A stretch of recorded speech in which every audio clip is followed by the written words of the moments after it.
The town of Red Hollow did not appear on most maps because it was the kind of place the world forgot on purpose. A settlement crouched between dust-choked plains and jagged red rock hills where the wind howled like a wounded animal and the sun rose each morning with the cruelty of a judge who had already decided your sentence. And on the morning this story begins, the wind carried with it the smell of iron and smoke as Elias Crow stood alone at the edge of the cemetery,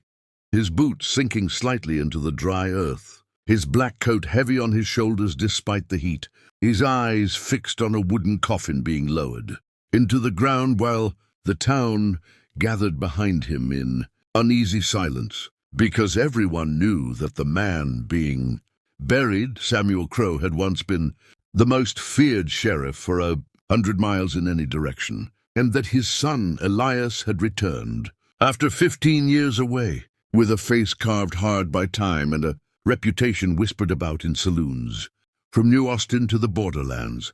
Samuel Crow had been a lawman who believed in order more than mercy, a man who broke outlaws and sometimes broke innocents too. And when he was found dead in his home 3 nights ago, with a bullet lodged beneath his ribs and no sign of struggle, Red Hollow felt the old ghosts stir, the kind that never truly left, and Elias felt them too, crawling up his spine as the preacher muttered words about forgiveness that felt hollow as a dry well, because Elias knew forgiveness was a luxury men like him were never meant to afford. Elias had left Red Hollow at 18 with nothing but a horse, a revolver, and a promise to never become his father. But promises rot when exposed to the world too long, and now he was back, older, sharper, and carrying the weight of a life that had taught him one unforgiving truth. Violence was never the answer, but it was always the conclusion. As the coffin hit the bottom of the grave with a dull thud,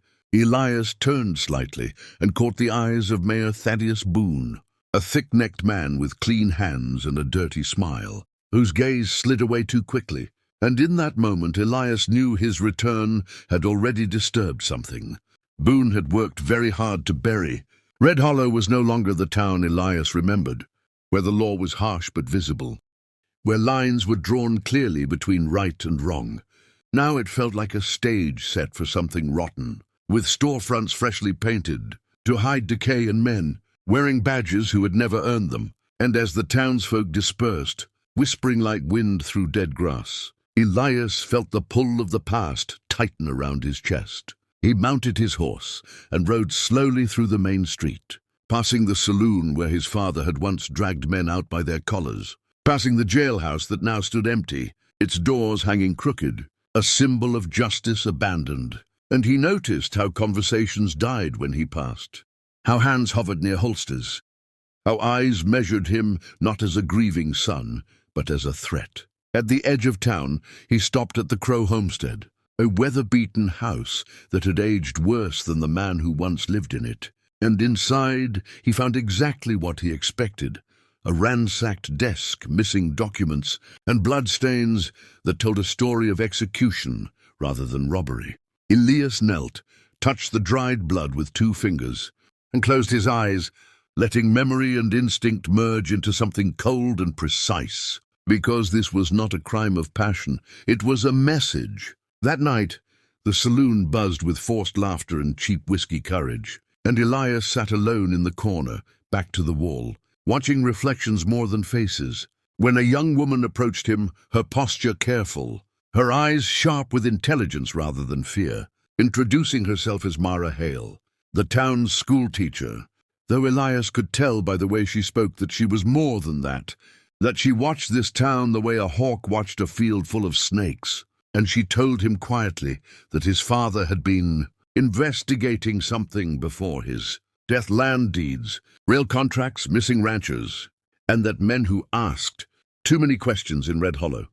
had a habit of disappearing into the desert without witnesses. Elias listened without interrupting, because listening had kept him alive longer than shooting ever had. And when Mara warned him to leave before the town decided he was a problem, Elias gave a humorless smile and said he had already been a problem once, and it hadn't killed him then. Outside, the wind howled louder, and somewhere beyond the hills, a train whistle screamed like an omen, because Red Hollow stood at the edge of progress, and progress was hungry. And as Elias stepped back into the street under a moon that looked like a coin, nailed to the sky, he realized that his father's death was not the beginning of a revenge story. It was the opening move in a war over land, power, and the soul of a town that had already sold itself piece by piece. By the time Elias returned to his father's house, a shadow detached itself from the barn and fled into the darkness, confirming what Elias already knew. He was being watched, measured, tested,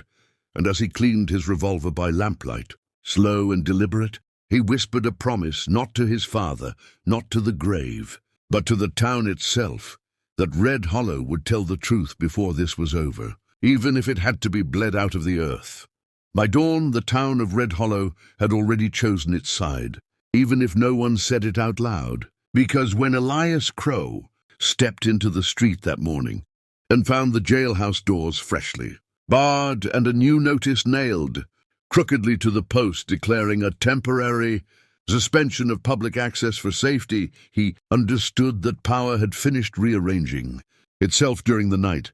and men like Mayor Thaddeus Boone did their dirtiest work while decent folk slept. And as Elias rode out toward the eastern ridges following the faint trail left by the shadow he'd seen the night before, he felt the tension coil tight inside him, not the reckless fury of revenge, but the colder, sharper awareness that he was walking into a system designed to erase men like him quietly, because Red Hollow's corruption was no longer a secret cabal, but an operating strategy, one that relied on fear, land theft, and the slow suffocation of truth. And when he reached the abandoned McKellen Ranch and found shallow graves behind the barn, the earth disturbed and bones half buried by sand, Elias knew his father had died, because he'd finally decided to stop being the town's weapon and start being its witness. As Elias dismounted and knelt, the silence shattered with the click of a rifle hammer,